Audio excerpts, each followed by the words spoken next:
Alors, bonsoir. Je m'adressais à M. Michel Delamarche, je crois qu'il a quitté. Je me suis permis à son arrivée de lui faire un petit message et je vous en parlerai à la fin de la présentation.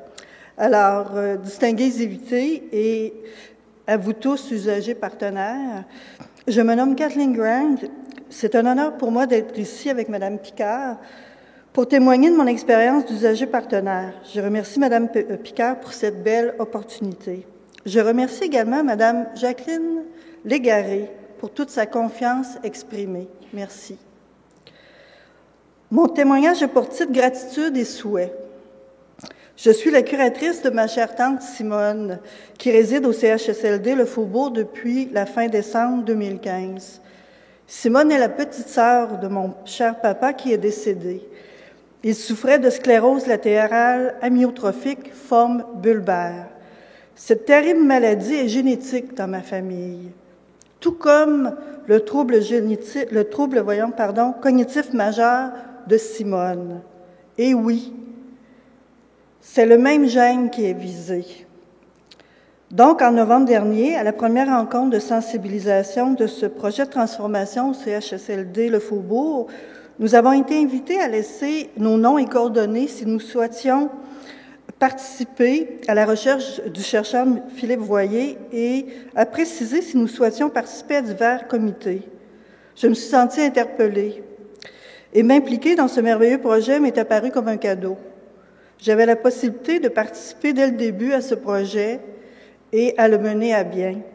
Ce cadeau donnait un sens aux deux terribles maladies qui touchent ma famille. Et un souhait très important a pris forme dans mon cœur.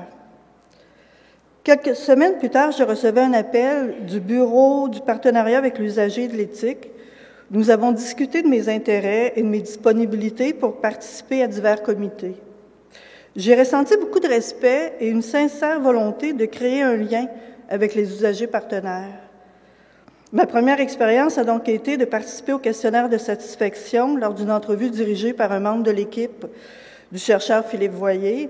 Cette rencontre m'a permis de confirmer que mon implication serait un cadeau de moi à moi. Une seconde implication a été de participer à un comité pour l'offre alimentaire pour l'ensemble des installations du CIUS de Québec.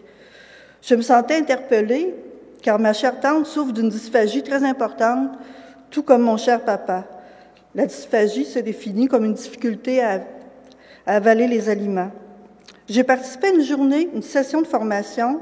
J'y ai rencontré une autre usager partenaire et j'ai eu l'occasion de questionner les pratiques tout au long de la journée. J'ai questionné les pratiques dont une qui m'inquiétait particulièrement, soit l'identification des usagers souffrant de dysphagie par le personnel soignant et par les bénévoles. Et j'ai eu l'occasion de sentir que mes constats et mes préoccupations, dans le fond, étaient très bien accueillis par la nutritionniste qui présidait la rencontre. Elle m'a également mentionné que mes commentaires, tout comme celles de l'autre usager partenaire, identifiaient des situations que elle et ses collègues avaient déjà identifiées et ça donnait comme un sens à ce qu'elle voulait mettre en place. Vous dire le sentiment du devoir accompli pour améliorer la sécurité auprès de ma tante et celle de tous les résidents touchés par la dysphagie dans le CIUS de Québec, un très beau cadeau de moi à moi à nouveau. Ma troisième participation est comme membre du comité tactique du projet Centre Alzheimer. Je vais laisser Mme Picard vous parler plus longuement des comités opérationnels tactiques, celui auquel je participe, mais il y a aussi un comité de pilotage, un comité opérationnel. Je dirais qu'elle est un peu beaucoup le maître d'œuvre de ces comités et du travail d'équipe qui y est réalisé. Ma participation ainsi que celle des deux autres usagers partenaires nous permettent de sensibiliser les membres du comité tactique à la réalité des résidents et des familles. Notre implication nous permet d'être mieux outillés pour connaître les enjeux et influencer au besoin les décisions, toujours dans le but d'améliorer la qualité de vie des résidents. Et tout cela, dans un esprit de collégialité. Je ressens une certaine fierté et une satisfaction comme citoyenne. Cette implication est aussi un très beau cadeau de moi à moi. Ma quatrième et dernière participation est très récente. Elle a été possible grâce à Mme Picard qui a créé ce pont. Je suis jumelée à une autre usagée partenaire. Son époux est résident au Faubourg et souffre de troubles cognitifs majeurs. Notre première rencontre a été des plus intéressantes. J'ai partagé avec elle les réalisations du comité tactique. Nous avons discuté de ses inquiétudes et de ses souhaits. J'ai discuté du contenu des 2 formations qui ont été dispensées aux familles. J'ai partagé à sa demande, via courriel, le document communiqué avec notre proche atteint d'une maladie de la mémoire. Il est produit par l'équipe de mentorat du Centre d'excellence sur le vieillissement de Québec, le CEVQ. Je l'ai invité à le partager avec ses enfants et amis au besoin. Elle demeure intéressée à continuer ce jumelage pour connaître les développements des travaux des comités. Je me suis engagée à transmettre ses inquiétudes au comité tactique tout en respectant la confidentialité. Quelle belle rencontre et un autre très beau cadeau. Après tous ces beaux cadeaux, je terminerai par vous présenter mon grand souhait. Il s'adressait à M. Delamare et j'ai donné un petit devoir à Mme Picard. Je lui ai dit que j'allais lui transmettre l'écrit pour que ce soit encore plus précis. Alors, M. Delamare, je me permets de vous adresser ce souhait si cher à mon cœur, car vous êtes en excellente position pour le réaliser. J'ai eu la possibilité de consulter l'équipe de neurologues de la Clinique des maladies neuromusculaires et neurogénétiques du CHU de Québec, dont le docteur Nicolas Dupré, qui ont permis de préciser le diagnostic médical de mon cher papa et de Simone. Et, naturellement, d'identifier le gène pour ma famille qui était visée. Le docteur Dupré a dit quelque chose qui m'a donné un certain espoir. La planète des sciences neurologiques est petite. Les chercheurs sont tous en réseau. Une découverte concernant une des maladies neuromusculaires nous permettra de mieux comprendre l'ensemble des maladies neurodégénératives. Par exemple, les résultats pour le Parkinson ou la sclérose en plaques seront le fil conducteur pour les autres maladies. Mon souhait est qu'un lien puisse être créé avec cette clinique pour permettre aux médecins du CIUS de Québec d'être à la fine pointe des découvertes et de préciser les diagnostics pour déterminer les meilleurs plans de traitement médicaux, que nos futurs médecins soient mieux formés, et j'ai bien choisi le mot, non pour traiter, mais pour soigner les autres générations qui seront hébergées au Faubourg. Merci de votre attention. Bonne fin de soirée.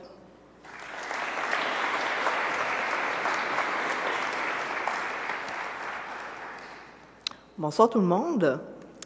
Je tiens à remercier le bureau d'usagers partenaires d'avoir organisé cette première, je pense. Je trouve ça intéressant. Ça permet à tout chacun aussi de se connaître puis de voir un petit peu qu'est-ce qui se passe aussi dans le CIUS au niveau des usagers partenaires. Bravo. Je remercie aussi Mme Grant de m'accompagner à ce témoignage. Vous avez vu que j'ai plusieurs usagers partenaires, donc le choix était un peu difficile à faire, mais Mme Grant, je la trouvais impliquée aussi dans plusieurs sphères, donc elle pouvait représenter aussi d'autres sphères d'implication dans les usagers partenaires. Merci, Mme Grant. Je suis Sylvie Picard, je suis chargée de projet pour le projet Vitrine qui consiste à transformer le centre d'hébergement, donc le centre d'hébergement Le Faubourg, en centre Alzheimer. La clientèle atteinte de la maladie d'Alzheimer et de troubles cognitifs nécessite un environnement et des approches adaptées à sa condition. La création d'un centre Alzheimer vise à répondre de manière optimale aux besoins de cette clientèle en se souciant de son bien-être et de la qualité des soins et des services qui lui sont prodigués. Donc, dans cette transformation, nous souhaitons créer un milieu naturel et ainsi favoriser la socialisation, la liberté et la créativité. Ce projet se veut un projet collectif. Nous souhaitons impliquer la communauté, tant les familles que les citoyens du quartier de Saint-Jean-Baptiste. Ce projet est une initiative de M. Philippe Voyer, professeur de la Faculté des sciences infirmières de l'Université Laval, qui est, lui, financé par le ministère de la Santé et des Services sociaux du Québec. On travaille étroitement avec M. Voyer, avec la direction de SAPA, la direction du soutien à l'autonomie des personnes âgées du CIUS, et le Centre de l'excellence et du vieillissement de Québec. Donc, on travaille vraiment conjointement, tout ce beau monde-là, et on implique davantage les usagers partenaires. Nous collaborons avec 5 usagers partenaires qui ont actuellement un proche qui est hébergé au Faubourg. Je vais les renommer, je trouve ça important. Il y a M. Maurice Gagné, Mme Kathleen Grand, Mme Marie Potvin, Mme Louise Laflamme, tout dernièrement, Eliette Giguère-Dion. De plus, on a 2 participants du comité des résidents qui s'impliquent aussi dans nos comités. Donc, M.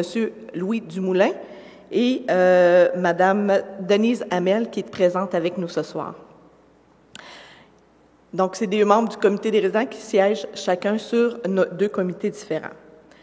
Dans le cadre du projet, les usagers partenaires siègent, on a 2 comités. Donc, sur le comité opérationnel, le comité opérationnel est composé de professionnels, des gens sur le terrain, des infirmiers, des préposés.